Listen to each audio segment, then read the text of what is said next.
Die Themen im heutigen Zocker-Lounge Wochenrückblick sind Zuma Expeditionis jetzt mit Version 0.3, Content Update für Rogue Command, Echoes of Nature DLC für Medieval Dynasty, kostenlose Kampagne für Age of Empires 2, Riftbreaker Koop-Kampagne jetzt für alle zugänglich und Rally and Recon Update für Tempest Rising.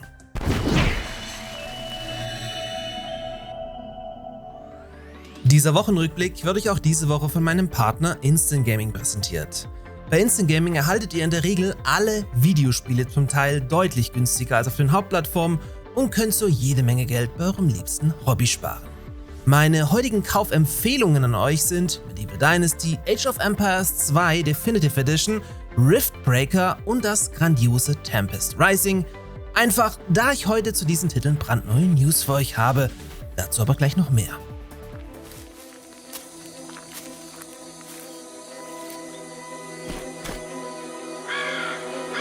In Zuma Expeditionis begleitet ihr die Karriere eines römischen Soldaten vom Legionär bis hin zum Centurio. Dabei spielt ihr im Prinzip ein Survival-Spiel im antiken römischen Reich, welches aber gleichzeitig auch ein Strategiespiel mit Basenbau sein möchte. Im Spiel werdet ihr daher, ein Jahrhundert vor Christus, in die letzte Ecke des Imperiums entsandt, um dort in unerforschte Gebiete vorzudringen und ein befestigtes Lager zu errichten. Der spannend klingende Early Access Titel hat diese Woche Version 0.3 erreicht und erhält damit ein ausführlicheres Tutorial, um euch den Einstieg zu erleichtern, sowie neben Grafikverbesserungen auch, Zitat, smartere NPCs, mit denen man mehr interagieren können soll. Zuma Expeditionis gibt's bisher nur auf Steam und kostet dort aktuell 19,99 €. Become a legend in Zuma Expeditionis.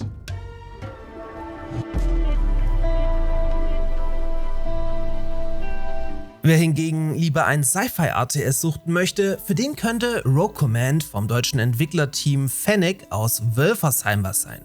Das Low-Poly-RTS kombiniert Command-and-Conquer-Gameplay mit Deckbuilding. Sprich, ihr könnt hier zwischen den RTS-Gefechten an euren Einheiten und Gebäuden arbeiten und diese via Blueprints unterschiedlich zusammenstellen, um verschiedene Schwerpunkte zu erreichen.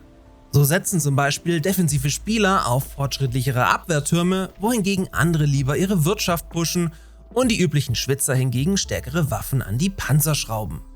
Der Early Access Titel hat diese Woche sein bereits 9. und größtes Content-Update erhalten. So erhaltet ihr hierdurch jetzt mehr Kontrolle über eure Builds, könnt den Schwierigkeitsgrad wählen, profitiert von überarbeitetem Balancing, könnt mit dem Phaser Walker eine neue Einheit ins Gefecht führen und bekommt im Late Game mit dem Heat-Modus eine neue Herausforderung. Auch Rogue Command kostet aktuell 19,99 € und ist exklusiv auf Steam erhältlich.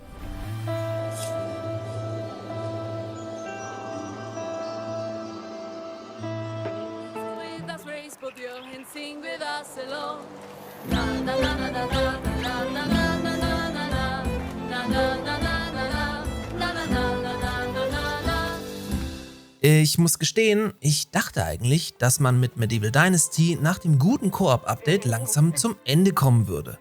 Aber offensichtlich hat man mit dem Mittelalter-Dorfbau-Titel noch viel mehr vor als angenommen.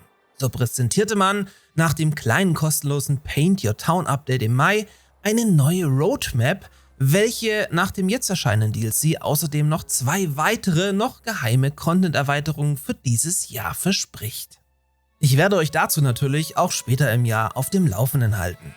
Neben dem neuen DLC Echoes of Nature werdet ihr am selben Tag, also am 26. Juni, auch Volume 2 des mittlerweile sehr umfangreichen Soundtracks erwerben können, welcher dann über 39 Tracks verfügen wird und natürlich sicherlich für alle was ist, die mit altertümlicher Musik was anfangen können.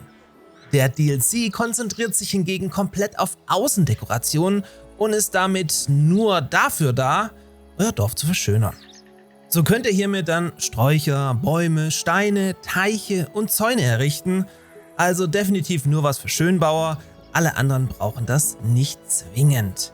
Einen Preis für den Soundtrack und den DLC gibt es zwar noch nicht, wer das aber auch so schon extrem große Grundspiel noch nicht hat, bekommt dieses über meinen Partner Instant Gaming für gerade mal 20 € zum Mitnehmen und damit mal wieder 10 Euro günstiger als auf Steam direkt. Zudem unterstützt ihr mit einem Kauf über meinen Partnerlink bei Instant Gaming wie gehabt diesen Kanal hier massiv. Alright, I'm sending more archers. Left tower. Let's go. Hey guys, can we get some trade going? Klein aber fein hat auch die Definitive Edition von Age of Empires 2 ein neues kostenloses Singleplayer-Szenario erhalten, welches in Kooperation mit dem Louvre entstanden ist. In diesem spielt ihr bei Bars vor der entscheidenden Schlacht, in welcher das Schicksal der muslimischen Welt auf dem Spiel steht. Wer Interesse hat, kann sich die Maps via ageofempires2.com ziehen. Ich packe euch den Direktlink aber auch in die Videobeschreibung. Auch Age of Empires 2 ist mit 9,20 € bei Instant Gaming deutlich günstiger als auf Steam direkt.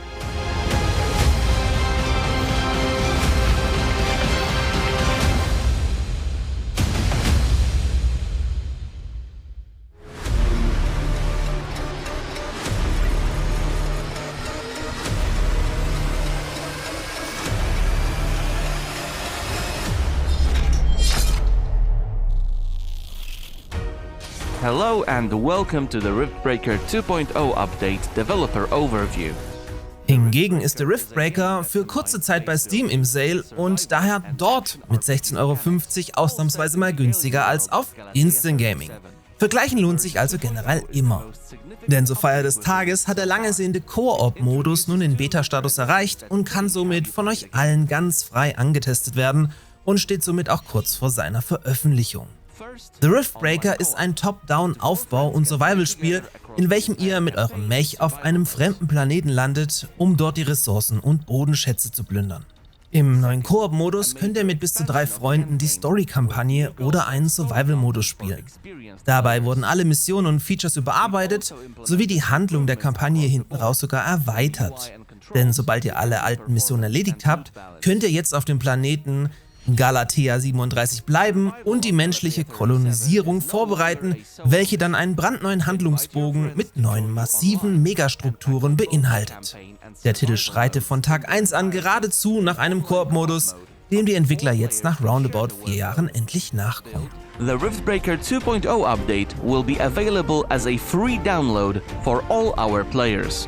Whether you are returning after a break or just starting your journey on Galatea 37, there has never been a better time to jump in. Grab your gear, invite some friends, and see what's new in the Riftbreaker 2.0.